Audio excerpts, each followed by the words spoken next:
ఏమిటో ఇవాళ రెక్కలొచ్చినట్టు వింతగా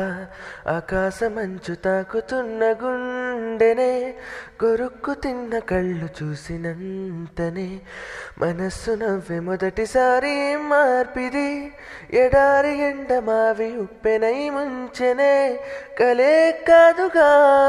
నీ వల్లనే భరించలేని తీపి బాధలే ఆగని ప్రయాణమై యుగాలుగా సాగిన ఓ కాలమా నువ్వే ఆగుమా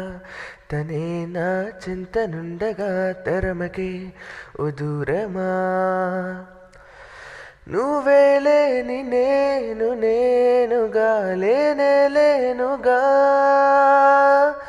లోకాన్నే జయించిన నీ ప్రేమ వల్ల పొందుతున్న హాయి ముందు ఓడిపోన జారిందిలే చెల్లంటు వాన చినుకు తాకి తడిసిందిలే నాలో ప్రాణమే ఈ బాధకే ప్రేమన్న మాట తక్కువైందిగా